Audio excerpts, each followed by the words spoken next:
Hey everyone, I'm Joey. Today I'm going to share with you 10 things that I did not know about starting a business. I had no idea how to start a business when I was in college, but I wanted to learn how to because I knew that there was a better way of making money than trading my time for money with some company that was going to tell me how much I was worth and how much I could make in a certain amount of time. I didn't want anyone else telling me how much I could make, when I could go on vacation, when I could take breaks. It just didn't make sense to me, and I thought there's a better way to make money than by trading my time for money, whether that's on salary, working 9 to 5 for 50 weeks out of the year, or just having a part-time job where they pay me hourly. There's a couple of useful things that I learned along the way that I'm going to share with you in this video so that if you ever think about starting your own business, or at least starting a side hustle to generate a little bit more income on the side, check out these 10 things, and do not forget to like this video for the YouTube algorithm. It really helps my channel and it helps other people learn how to think about making money differently. Seriously, hitting the like button really helps my channel, and it's a very small way you can show your support. Thanks so much for that. I really appreciate you. Let's get started. Being a business owner, it's really helpful to know a little bit about a lot of things. Being specialized in one area sets you up for a career in that area, but it's hard to branch out of that area once you're so specific. A business owner needs to make decisions for the entire business, whether that's bookkeeping or scheduling or logistics. There's a ton of different things to think about. So if you decide to start your side hustle, make sure to keep learning. There's always stuff to learn about. You can read books or watch YouTube videos or read forums or just Google different stuff and read different blog posts. Get comfortable learning a little bit about a lot of things. The first thing that I did not know about starting a business is that I could start a business for $0, literally $0. I don't need to save up and invest a big chunk of money into starting this thing. I don't need to borrow money from other people. There are ways of making money out of thin air if you put enough time into it and you give it a little bit of thought. A perfect example of creating money out of thin air is the example of a couple of my friends in my neighborhood who put on a skate competition.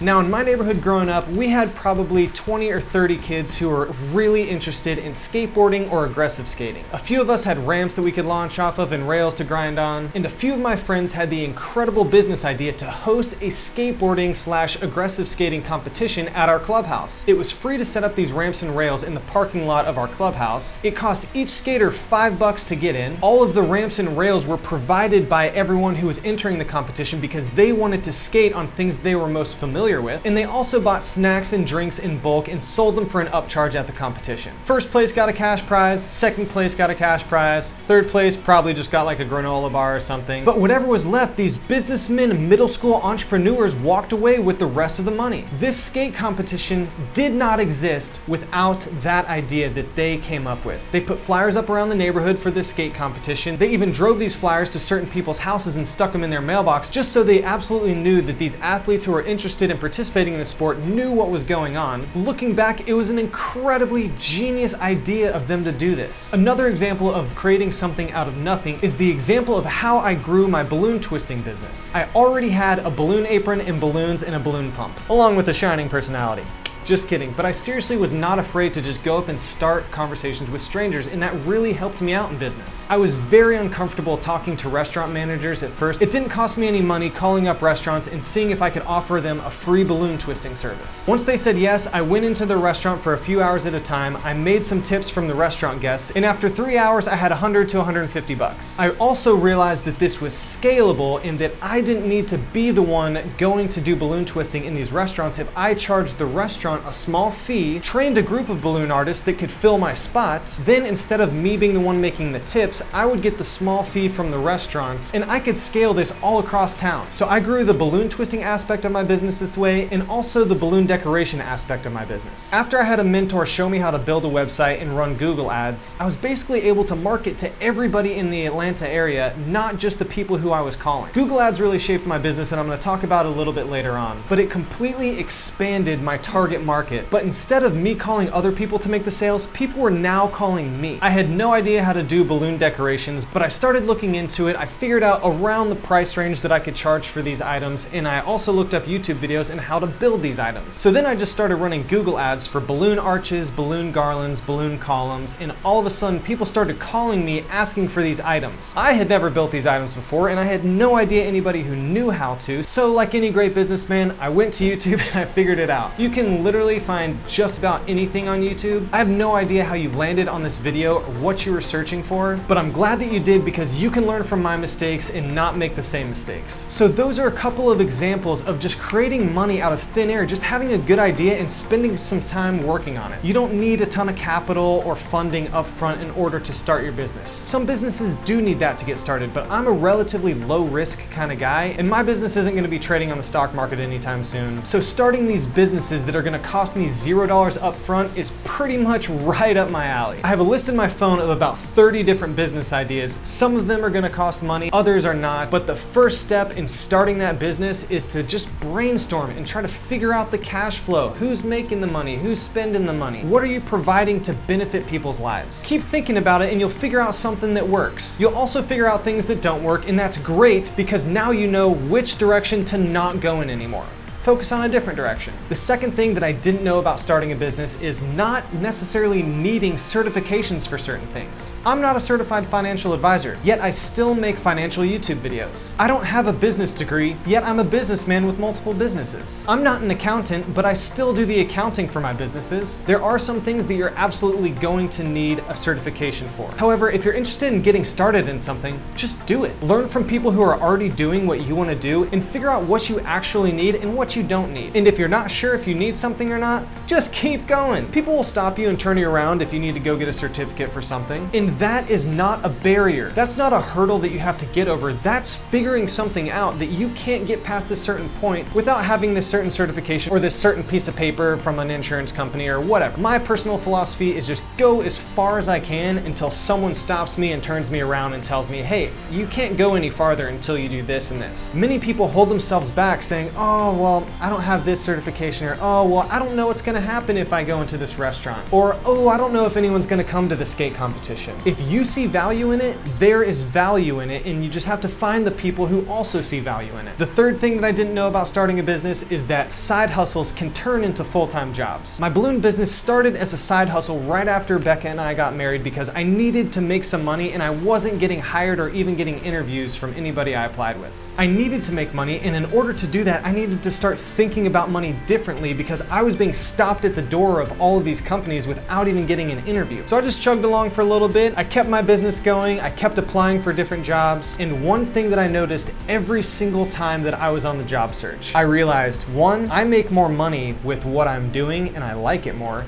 And two, I have more free time because I get to choose what I do with my time. A lot of times after realizing that, I would just exit out of the browser, sit back and relax and play with a Rubik's Cube and realize that life is good and that I need to continuously work on my business because this is something that I have full control over. I don't have to work a certain number of hours unless I personally schedule myself to do so. Little by little, I kept growing the business and kept growing my income. So the lesson that I learned in that was that side hustles can become full-time jobs and potentially will require less time because if you can replace yourself doing the day-to-day stuff, you'll have more time and you're still in control of the finances of the business and where the business is headed. The fourth thing that I didn't know about starting a business is the cash flow. Was I gonna need a contract for each of the restaurants that I was working with? I thought so I drew up a contract, one that I found on Google, and just replaced the names and words and stuff like that. Brought it to a restaurant and they said, we will absolutely not work with you if we have to sign a contract.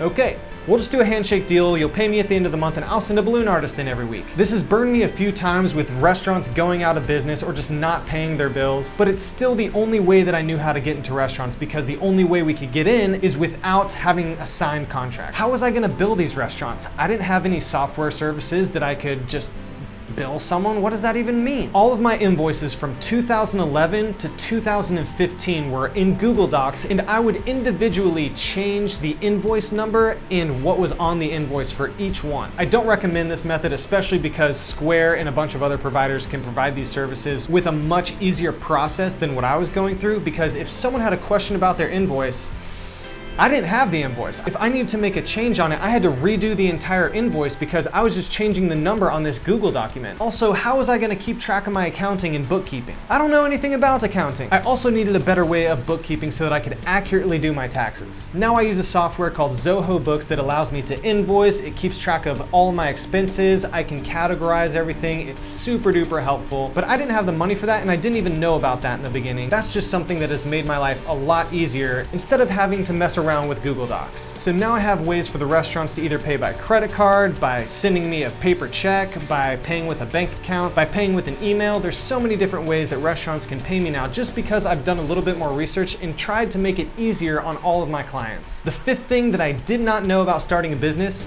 is management. I had never managed anything in my life. How was I going to find people who are interested in balloon twisting enough so that they would go into a restaurant essentially for free and trust that they were going to get paid in cash in tips? Also, after I did find these people, how was I going to train them? Also, how was I going to schedule them? I didn't want to have someone on this side of town going to a restaurant all the way on the other side of town. I wanted to make things work a little bit easier. How was I going to pay them for any of the private events that they did doing balloon twisting at birthday parties or for corporate events? Well, I basically set up a passive income system within Joey's Balloon Company for all of the trainers. They would get $10 for every restaurant shift that their balloon trainees would fill. That means that trainer trained one trainee and that trainee worked 3 times in a weekend. That was just $30 for the trainer that they didn't really have to work for except up front in the training process. So at the end of the month, after 4 weeks of that trainee working 3 times every single weekend, that's a $120 check that this trainer spent 1 hour training this balloon artist and now is making passive income off of it. If that trainer trained 10 balloon artists and all of those balloon artists were filling 3 shifts a weekend, that's $1,200 a month in passive income for this balloon twisting trainer. So basically, through word of mouth, all of the balloon artists that I trained were now telling their friends about this balloon twisting position where you could make $30 an hour in tips by making balloon animals in restaurants for kids, and that's how I grew my balloon team. As far as scheduling went, I was gonna let them choose their own shifts because I wanted them to have the freedom and the decision to work wherever they wanted, whenever they wanted. Because for me, that was an important part of the job that kept me engaged, was that I had so much personal freedom to work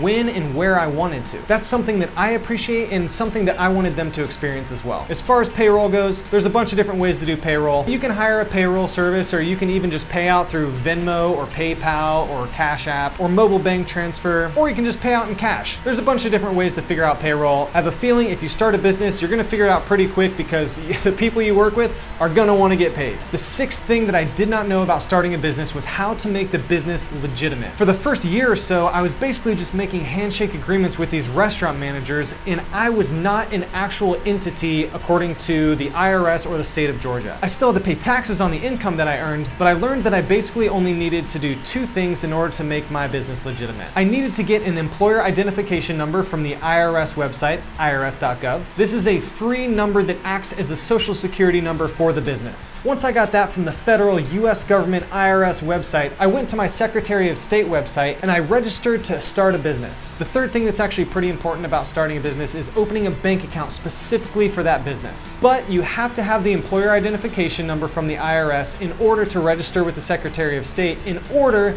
to get a bank account. So that's the series of steps you would need to take in order to legitimize your business. The seventh thing that I did not know about starting a business is that there's no separation between my personal life and my business. It's totally mixed up unless I set parameters for myself. That's why automation is important in businesses, so that I can replace myself with someone who can do my job better than me so that I can start working on other things. If I decide to take a vacation with my wife and someone calls me asking for balloon decor, I've got to answer it because that's business coming in. I can't just be on vacation and assume that everything is going to stop. But because I kept my business going for years and years, I started to notice trends on when we were busy and when we weren't. And so the times that we weren't busy were the times that I was least likely to be contacted, and that's when I decided to take my vacations or go somewhere where I didn't want to have to do work. The eighth thing that I did not know about starting a business is having an internet presence is extremely important. When a mentor and buddy of mine taught me how to build my website, I had no idea what a game changer that would be because it doubled my business. If people are searching for balloon decorations or balloon twisters or anything that pertains to my business, there needs to be a super clean, user-friendly website that shows exactly what we offer and that they can find easily using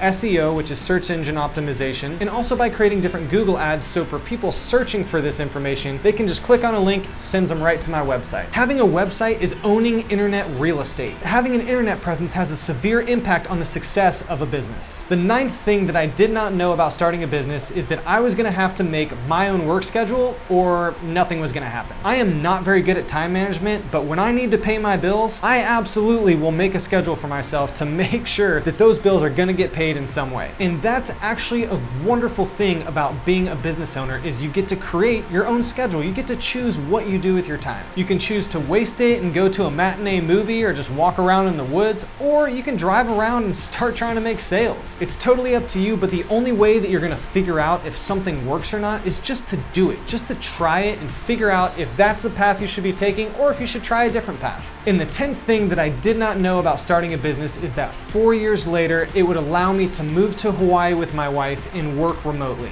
That is the gloriously wonderful thing about starting your own business, is that you make the rules. You get to choose where you want to be, how much you want to make, how much time you want to invest into building this business. You don't have to ask off to go on a vacation, you just take it because you're the boss. And if you decide that you want to replace yourself in that business, you can still make money while that business is running without you having an input in this business. So there you have it. I hope that's been helpful, and I hope that you take this information and start your own side hustle, because like I said, it could potentially bring you full-time income without the full-time hours. It might help you work remotely and move and travel as much as you'd like, but overall, just have fun with it. Do something that you enjoy doing, that you find fulfillment in, and hopefully it's something that makes you happy. Starting businesses is like a puzzle. It's just a bunch of different pieces. You click a piece in, doesn't work, you have to figure out something else. All right, you find the right piece. There you go. You're closer to the finish line than you were before. Another thing I'll say is that if you're on the wrong path in business, doing a complete 180 and walking backwards is actually closer to the path that you want to be on. So don't get discouraged if you feel like you're walking back on a lonely path once you hit a dead end. That doesn't mean anything except that you found a path that's not going to work, and there's several others that you're gonna need to find, and you just have to be creative with it. Best wishes in your business and side hustle ventures. If you're interested in a couple free stocks, check out the links in the description below to Robinhood and WeBull. These are both stock market investment trading apps that you can open a free account with. When you open up a free account with Robinhood, you'll get your first free stock. When you open up a free account with WeBull, you'll get your second free stock. And when you fund your WeBull account $100, you'll get a third free stock, and that third stock can be worth up to $1,400. So go check that out, whether you're an experienced investor or interested in trading with the stock market. You're going to need to fund these accounts anyway in order to trade that money in the stock market,